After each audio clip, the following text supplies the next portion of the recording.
na hapon na pala at nakatulog nga ako ng napakahabang oras. Paano ba naman yung isa dyan, pinuyat ako kagabi? Eme, walang ganon. Kung hindi pa nga ako nakaramdam ng gutom, hindi pa talaga ako babangon. Kaya eto, maghanap na lang tayo ng makakain dito sa kusina. At eto nga, nakita ko nga itong pabulok ng carrots at nalalantang spring onion. May nakita nga rin ako mga seaweed at bumili na nga rin ako ng 2 latang tuna. At gagawin ko nga itong isang masarap na merienda. Maraming salamat nga po pala mga ate sa lagi niyong panunood sa amin. At shoutout na rin sa mga bago naming followers dyan at welcome na welcome kayo dito. Kabilang na kayo magugutom gabi-gabi. At hindi yun eme. At ayun nga mga ate, hiniwa ko nga lang na maliliit yung carrots at sibuyas. Dahil tinatamad na akong magliit-liit dito, dinaan ko na nga lang siya sa food processor para mapabilis. At nung magiling ko na nga yung carrots, isinunod ko na nga dito yung sibuyas. Siya nga pala, kung wala kayong sibuyas, pwede naman yung onion. Nihalo ko na rin pala dyan yung spring onion natin mga ate. Hiniwa ko nga lang pala yun ng maliliit. Tapos itong 2 latang tuna natin ay dinrain ko nga lang yung sabaw niya. At itong pinakasabaw mga ate, huwag nyo itapon yan, pwede pang iulam yan, lagyan nyo lang ng patis. Saka nyo pisaan ng kalamansi, ay the best na yun. Bali dito mga ate, pinaghalo-halo ko na sila, tas nilagyan ko lang ng isang egg yolk, harina, asin at pamintang duwog-duwog. Nilagyan ko na rin ito ng kaunting pampalasa.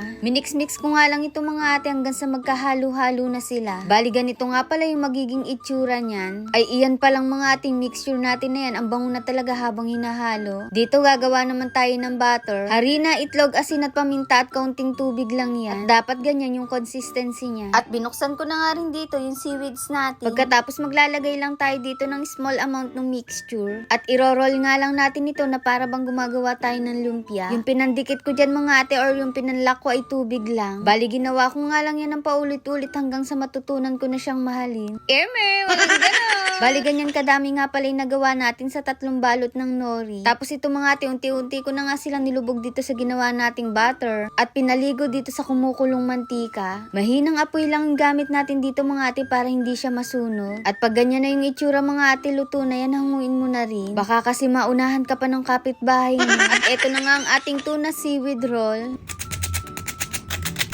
Nagawa ko na nga rin ng sausawan itong si Ate Kat nyo na toyo kalamansi na maraming sili. So, paano mga ate, tara tikman na natin ito. At unang kagat first bite. Ang sarap.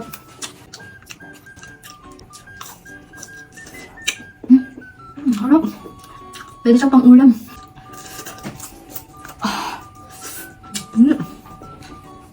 Pwede rin siyang pambenta mga ate ko. Tuna seaweed roll daw.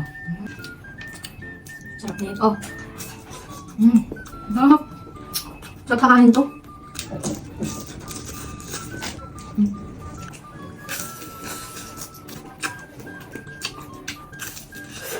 Sarap.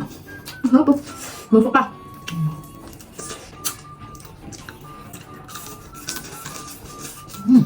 Yan ang mga ate ko kung naglalagay kayo ng pang-merienda at the same time pwede na rin pang ulam. Eto na, try nyo itong tuna seaweed na ito mga ate ko. Masarap siya, promise yan. Pang ulam na siya, pang merienda na siya yan.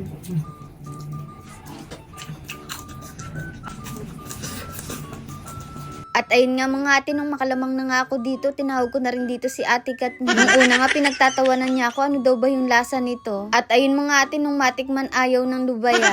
Abay nagustuhan na nga niya at nag-enjoy na siya dito. Kaya ayun, craving certified na naman yung mag-ate.